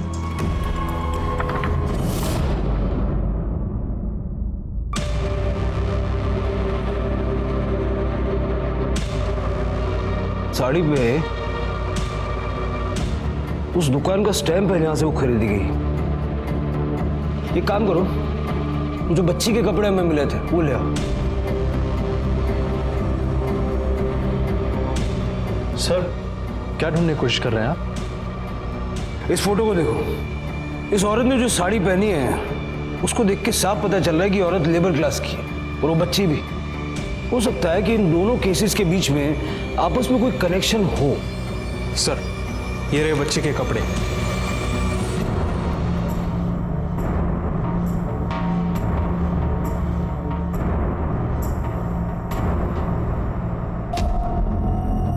ये देखो, दुकान का स्टैम्प मैच कर रहा है। इसका मतलब कि ये दोनों कपड़े एक ही दुकान से खरीदे गए थे। एक काम करो, उस औरत का डीएनए बच्ची के डीएनए से मैच करवा के देखो, आगे के कनेक्शंस भी हमें मिल ही जाएंगे।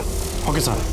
सर उस एरिया का सीसीटीवी फुटेज आ गया है। सारा सीसीटीवी फुटेज अच्छे से स्कैन करो, पिछले 17 दिन के एक भी मूवमेंट मिस नहीं होनी चाहिए।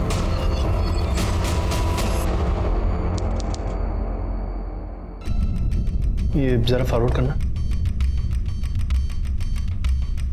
सर जहां उस औरत की डेड बॉडी मिली थी उस एरिया के आसपास की पिछले 17 दिनों की फुटेजेस देख ली हमने, लेकिन कुछ भी सस्पिशियस नहीं मिला सर। सर रेड्डी कपल और उस बच्ची की डीएनए रिपोर्ट आ गई है।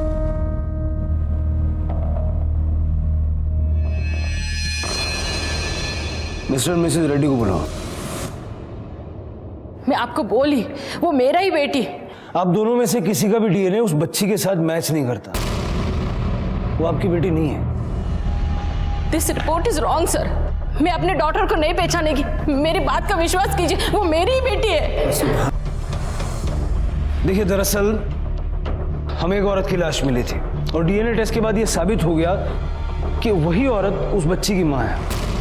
तो ये बच्ची जो हमें मिली है वो आपकी बेटी यकीनन नहीं है। आप अपने लोकल पुलिस स्टेशन में जाके पूछताछ कीजिए, हो सकता है आपकी बच्ची सही सलामत हो, आपको वापस मिल जाए।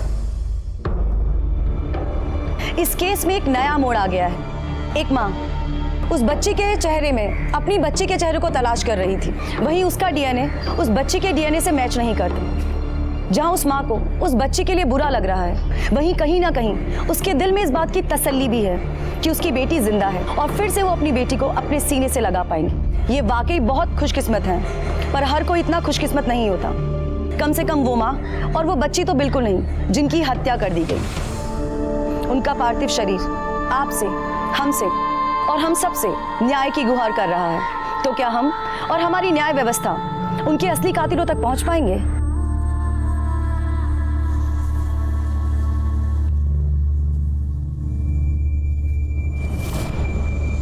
मतलब वो लाशें माँ बेटी की है। उसका मतलब है कि वो काम के चक्कर में यहाँ आई होगी या कोई उन्हें यहाँ लाया होगा और बाद में वो गलत हाथों में पड़ गई। जोशी एक काम करो, जहां में उस बच्ची की लाश मिली वहां की सीसीटीवी फुटेज और जहां औरत की लाश मिली वहां का सीसीटीवी फुटेज दोनों मिला के देखो कुछ कॉमन मिलता है क्या? कोई आदमी, कोई गाड़ी, कोई ट्रक, कुछ भी ऐसा जो हमें आगे की लीड दे सके। सब पोस्टमार्टम की रिपोर्ट के अनुसार दोनों कत्ल अलग अलग दिन हुए थे। दोनों के बीच कई दिनों का फासला था और पुलिस को वो दोनों लाशें भी अलग अलग जगहों से ही मिली थी। पुलिस ने उन दोनों जगहों के आसपास के इलाके के सारे सीसीटीवी फुटेज की जांच की। ये काम उनके लिए आसान नहीं था, लेकिन एक एक मिनट की सीसीटीवी फुटेज देखने के बाद आखिरकार पुलिस के हाथ एक कॉमन लिंक लग ही गया। उन दोनों क्राइम स्पॉट पर एक ही नंबर की कार नजर आ रही थी। कायदा काम कर से चलाओ जो सर उस कार के नंबर से हमें उसके मालिक का पता चल गया है। उसका नाम है विजय परमार और सर वो महसाणा के महावीर कॉलोनी का रहने वाला है। महसाणा?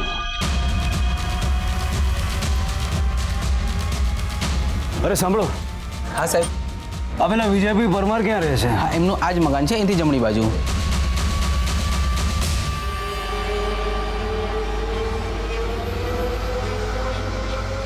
घर के पीछे की तरफ कोई भागने का रास्ता है क्या? देखो, अगर है तो वहीं रुको। सर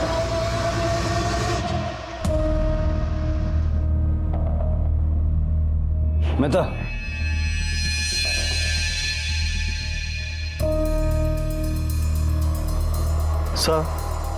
सर ये वही गाड़ी है।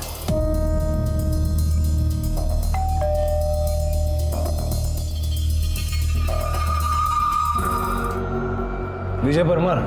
हाँ साहब, हूँ छू विजय वर्मा। गाड़ी तुम्हारी है? हाँ साहब, लेकिन बात क्या है? आपको हमारे साथ पुलिस स्टेशन चलना होगा। चलिए। पुलिस स्टेशन शाम आटे साहब? आप चलिए तो सही, आपको सब बताएंगे। ले जाओ हमने। जोशी सर, फॉरेंसिक को बुलवा के सारी गाड़ी अच्छे से चेक करवाओ। Okay sir. साहब आप मेरे को यहाँ क्यों लेके आए साहब? 2 बॉडीज मिली हैं, एक 33 साल की औरत की, एक 11 साल की बच्ची की। अलग अलग जगह, अलग अलग तारीख को, यहाँ तक कि दोनों का मर्डर भी अलग अलग दिन हुआ है। लेकिन इन सब में एक चीज कॉमन है, तेरी गाड़ी। जहां जहां हमें डेड बॉडीज मिली वहां वहां तेरी गाड़ी भी नजर आई।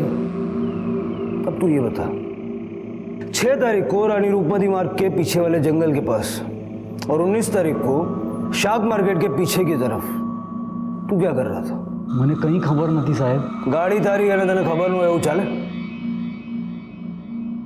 याद आ गया साहब, वो 2 दिन तो गाड़ी मेरे पास था ही नहीं साहब। मेरा एक दोस्त है हरीश छेत्री, वो लेके गया था गाड़ी।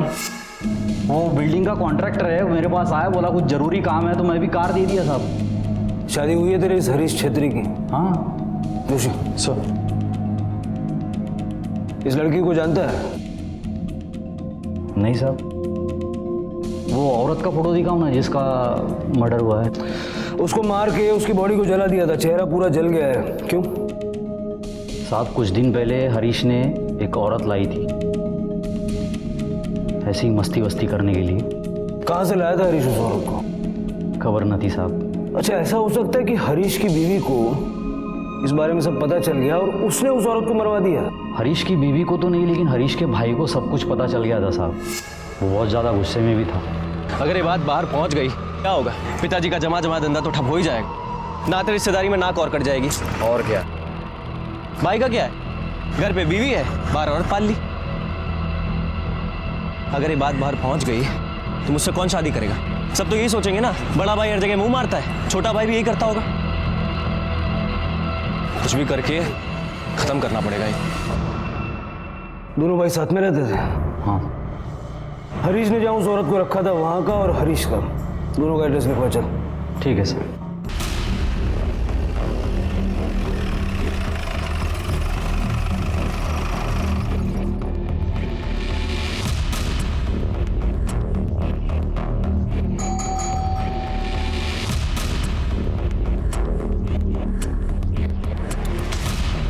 सब ये घर तो 2-3 दिन से बंद पड़ा है, लेकिन इन लोग अक्सर अपने गांव जाते रहते हैं। वहाँ बीकानेर, राजस्थान। अच्छा, पिछले 2-2.5 हफ्तों में यहाँ इस घर में कुछ अजीब सा हुआ था क्या? मतलब कोई लड़ाई झगड़ा या फिर कोई और बात? नहीं सर, सब अच्छा चल रहा था, जैसे हमेशा चलता था।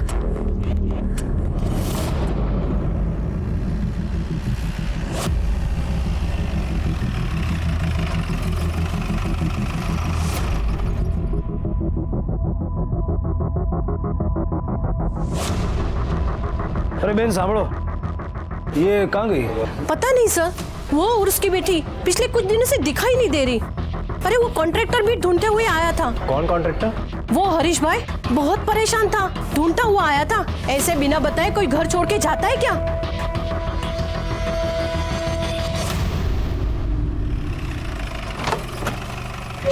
अगर हरीश उन्हें ढूंढ रहा था, उनके लापता होने से परेशान था, तो फिर वो उन्हें क्यों मारेगा? सर, हो सकता है कि हरीश एक्टिंग कर रहा, लेकिन मुझे बार बार लग रहा है कि विजय हमसे कुछ छुपा रहा है। उस औरत को जानता था और शायद हरीश को ब्लेम करने के लिए कोई प्लान भी बना रहा है। लेकिन सर, विजय के खिलाफ हमारे पास कोई सबूत नहीं है, और वैसे भी उसके मोबाइल की लोकेशन उस कार के पास नहीं मिली है सर। वो शाना बन रहा, हो सकता है वो अपना फोन लेकर ही ना गया हो। मुझे पूरा शक है कि विजय इसमें कहीं ना कहीं शामिल है। हरीश नगाम सरना मुझे बीकानेर वाला? नहीं सर। हरीश का मोबाइल नंबर?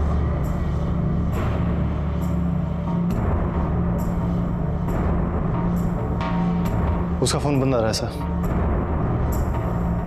हरीश के पूरे फैमिली का नंबर दे चल। सर, हरीश के भाई गिरीश का फोन टाउन में ही है, लेकिन वो भी बार बार ऑन एंड ऑफ हो रहा है। और सर, मैंने विजय से गिरीश के बारे में पूछताछ की है। विजय ने बताया गिरीश को मावा खाने की आदत है और वो एक ही पान वाले के शॉप से मावा खरीदता है सर। नजर रखो, जैसे दिखे उठा लो। मावा दे। हाँ।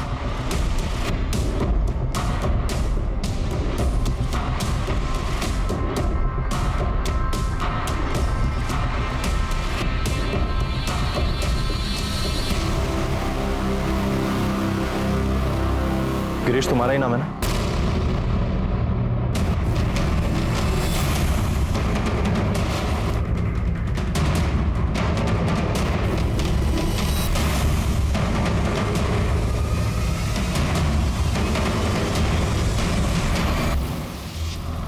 चल इधर। केम महिला पकड़ा पकड़ी रंभी बहुगा में से भाग क्यों रहा था? डर गया था सर। मुझे लगा कि मेरे किसी दुश्मन ने आप लोगों को भेजा है मुझे मारने के लिए, इसलिए मैं वहां से भागा। एक तो इतने दुश्मन पाल रखे ना सर मैंने। एक बात बता, तेरा भाई एक औरत को लेके आया था, तू जानता ही होगा। हाँ सर, पता है। तो तुझे लगा कि तेरा भाई अपनी इज्जत का तो कबाड़ा करवा ही रहा है, तेरे फ्यूचर की भी बैंड बजा रहा है, और इसीलिए तूने उस औरत को और उसकी बच्ची को मार दिया। नहीं सर, ऐसा कुछ भी नहीं है, मैंने ऐसा कुछ भी नहीं किया है। मैं बस ये चाहता था कि वो दोनों वहां से चली जाए। मैंने उसको धमकी भी दी थी जाके।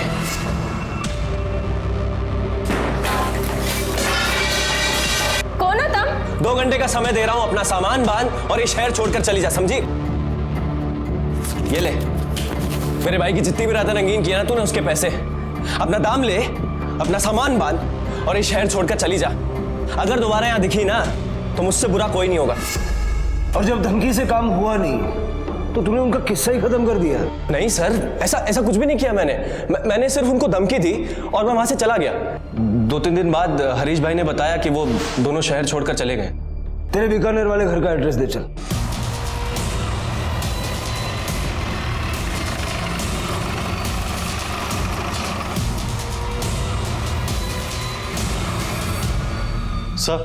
सर हरीश का बीकानेर वाला घर लॉक है और पड़ोसियों का कहना है कि पिछले 1 महीने से वहां पर कोई भी नहीं आया है।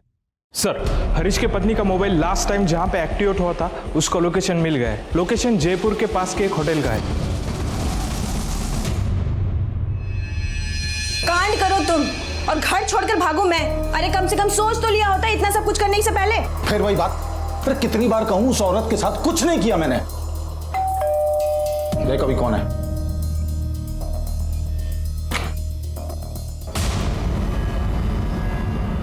हरीश, कौन है?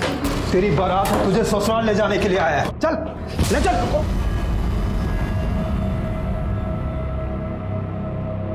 इधर उधर की कथा कहानियां से करने से बेहतर है कि हम लोग सीधा मुद्दे पे आते हैं। क्यों मारा उन दोनों? नहीं, मैंने नहीं मारा जी। तो पुलिस से आंख मिचौली क्यों खेल रहा था? मैं तो अपनी पत्नी के साथ जयपुर गया था। बहुत मारूंगा, सच बता रहा हूँ। कौन थी वो औरत तेरी? मेरी कोई नहीं थी जी। मैं तो उस औरत को और उसकी बच्ची को 35,000 में खरीद के लाया था। उसके दलाल ने बोला कि एक बार पूरा रोकड़ा दो और जिंदगी भर काम कराओ, बस खाना और रहना देना पड़ेगा।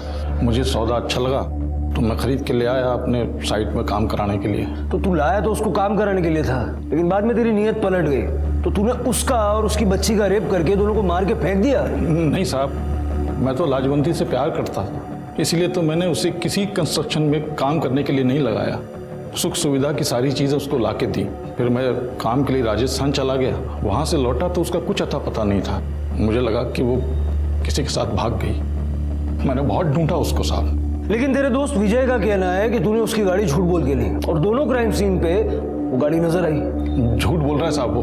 सच ये है कि लाजवंती को देख के उसकी नीयत खराब हो गई थी। उसने तो मुझे पैसे भी ऑफर किए थे। देख यार, मेरे को भी ज्यादा इंतजार नहीं होता। क्या पता जब तू उधर से वापस आएगा तू मेरे को उसके बिस्तर में देखेगा। दिमाग खराब मत कर मेरा, समझा ना? डर गया ना है?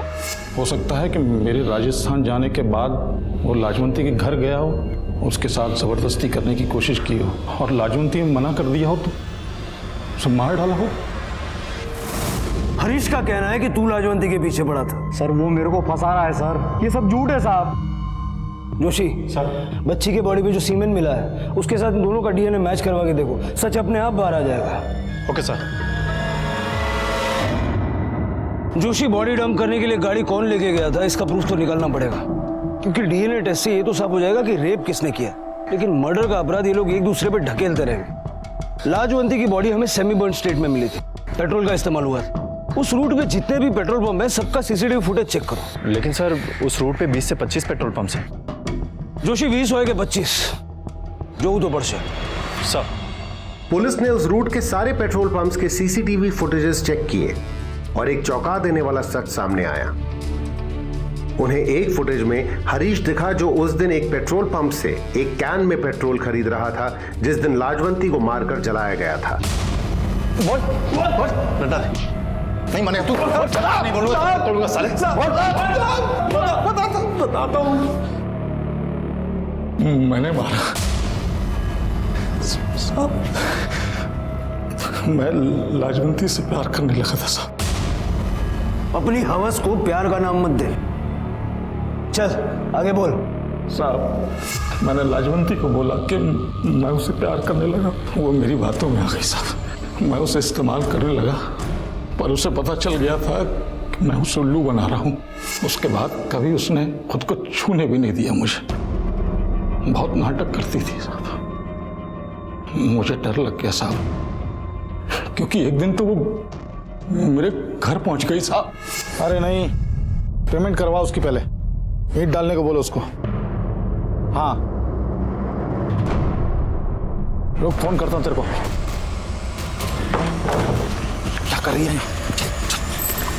झूठ थारा झूठ पकड़ने आई हूँ।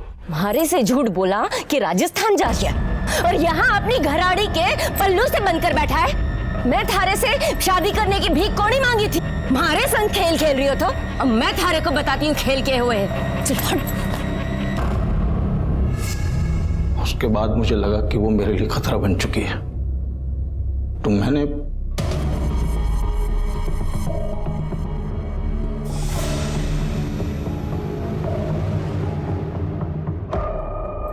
जब तूने लाजवंती को मारा तो गुड्डी भी वहां मौजूद थी, और क्योंकि इस मर्डर की गुड्डी इकलौती चश्मदीद गवाह थी, तूने उसे भी मार डाला। छोड़ मेरी माँ को, छोड़। मैं डर गया था साहब। मैं उस बच्ची को भी मार डालना चाहता था, पर पता नहीं क्यों रुक गया और फिर उसे एक सुनसान कंस्ट्रक्शन साइट पे ले गया साहब। उसके बाद मैंने उस बच्ची के बलात्कार किया, बार बार बलात्कार किया। हरीश ने मान लिया है कि उसी ने बच्ची का रेप करके उसको मारा और उसी ने उसकी मां की जान भी ली। तो पहले ही बोला था साहब, वो हरीश एक नंबर का कमीना आदमी है। और तू क्या है? तेरा सीमेंट बच्ची की बॉडी पे कैसे मिला? तू जानता था ना कि हरीश ने बच्ची को कहाँ रखा है? जानता था ना? बोल।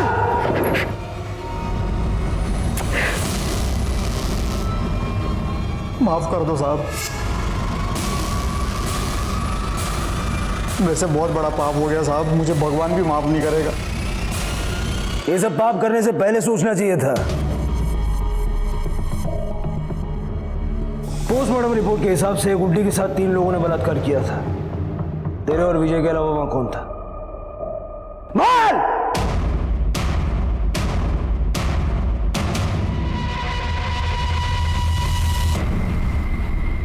पुलिस ने हरीश, विजय और गिरीश को गिरफ्तार किया। साथ ही साथ राजस्थान पुलिस ने उस आदमी को भी गिरफ्तार किया जिसने उसे बेचा था। इस अमानवीय घटना का जिम्मेदार हम किसको ठहराएं? लाजवंती और गुड्डी की लाश लेने के लिए उनका अपना कोई नहीं आया और इसलिए पुलिस ने पूरे सम्मान के साथ उन दोनों का अंतिम संस्कार किया। क्राइम पेट्रोल के और भी दिलचस्प कहानी देखने के लिए हमारे चैनल को सब्सक्राइब करें और बेल आइकॉन दबाना न भूलें।